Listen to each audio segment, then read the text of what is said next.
नहीं। अब एक तो भगत जी कोई मूर्ख आदमी या कोई नादान लड़का है, कोई अबोध बालक है। एक तो पड़ा हो कोई 10 रुपये का नोट और एक पड़ा है 5 लाख का चेक। अब उस बच्चे की बुद्धि कितना काम कर रही है, उसको तो कागज समझ के छोड़ देगा वो 10 रुपये का नोट पकड़ेगा और 200 रुपये मिल गया, जबकि बराबर में 5 लाख का चेक भी पड़ा है। तो मैनेजमेंट वालों की जो बुद्धि है केवल दाढ़ी मूंछ वाली फोटो का टकरी की, ये भगवान कबीर जी प्रगट दिवस मनाओ, और वो 5 लाख को चेक बड़ी बिल्कुल सिंपल सिंपल बिल्कुल चौखोटो हैं, इनको ध्यान को नहीं कि 5 लाख रुपया ये इनको परमात्मा सत्य हैं भगत जी। और कई बात अब आगे जाके तो पता नहीं लोग इन बातों को गुरु जी के जाने के बाद तो सत्य मानेंगे या नहीं मानेंगे, ये तो बात की बात है। कौन सी बातें? आज तक इस दुनिया में ऐसा कोई संत महात्मा शंकराचार्य नहीं हुआ, आज तक चारों युगों को ही हम जानते हैं। आज तक ऐसा कोई संत महात्मा नहीं हुआ, ना ब्रह्मा विष्णु महेश हुआ, कि जिस संत को उसके माँ बाप ने दंडवत प्रणाम किया हो। वो संत ही अपने माँ बाप को दंडवत प्रणाम करता है कि ये तो मेरे माता पिता की कृपा है जो मैं शंकराचार्य बना हुआ हूं। ये पहला संत है दुनिया का जिसके माँ बाप उसको आश्रम में दंडवत किया करते थे। तो कौन है फिर ये तो आंखों के सामने की बात है भाई, वर्तमान की। अभी तो गए 4-5 साल पहले तो उन्होंने अपना शरीर छोड़ा है। ये तो हमारी आंखों के सामने दंडवत करते थे उनके माता पिता गुरु जी को। तो कौन है? क्या इस दुनिया के किसी जीव का, किसी बेटे का ऐसा वो कलेजा है जो अपने माँ बाप को दंडवत करवा लेगा? है किसी में इतनी हिम्मत? आज प्रधानमंत्री तो नहीं करवा सकता अपनी माँ से दंडवत।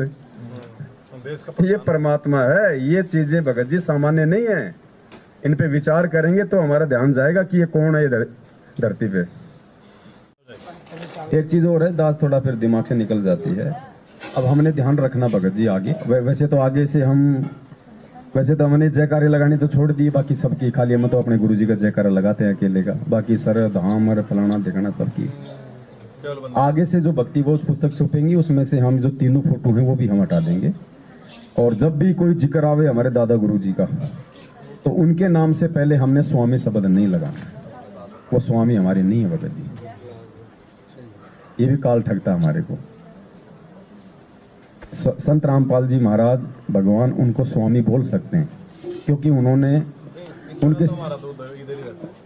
भाई अपना शिष्य बनने की एक मतलब लीला की है। वो इस काल लोक के अनुसार एक लीला में जीवन के अनुसार संत रामपाल जी के स्वामी हो सकते हैं, लेकिन हमारे स्वामी नहीं है। हमारे जैसे वो एक जीव थे, वो एक भगत थे भगत जी। हम केवल उनको जहां भी कोई अगर जिक्र आता है उनका तो सहसम्मान हम ये कह सकते कि आदरणीय रामदेवानंद जी, बस। स्वामी का मतलब होता है मालिक। अब भगत जी हम किसको स्वामी कहें? वो हमारे स्वामी नहीं भगत जी। ये भी भगत जी बहुत बड़ी चीज है जो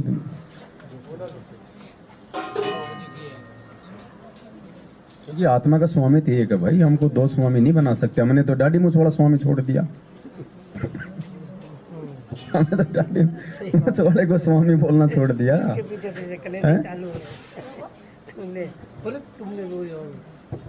दाढ़ी मूंछ वाली की फोटो हटा दी, ये क्या कर दिया?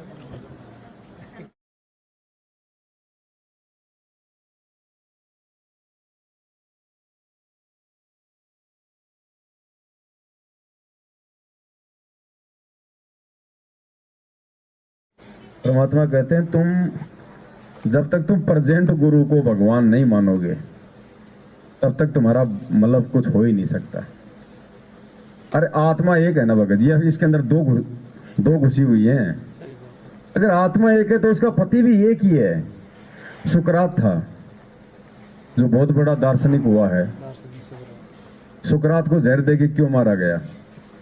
उसने यही कहा था कि अगर दुनिया में कहीं भगवान है तो एक हो सकता है, एक से अधिक भगवान नहीं हो सकते। इस बात को लेके उसका विरोध हुआ और उसको जहर देके मार दिया गया विरोधियों के द्वारा। कोई बात 27 साल से गुरुजी कह रहे हैं कि अगर भगवान है तो ये धानक है, ये कबीर है। तो गुरु जी का कितना विरोध हुआ, 2-2 बार जेल।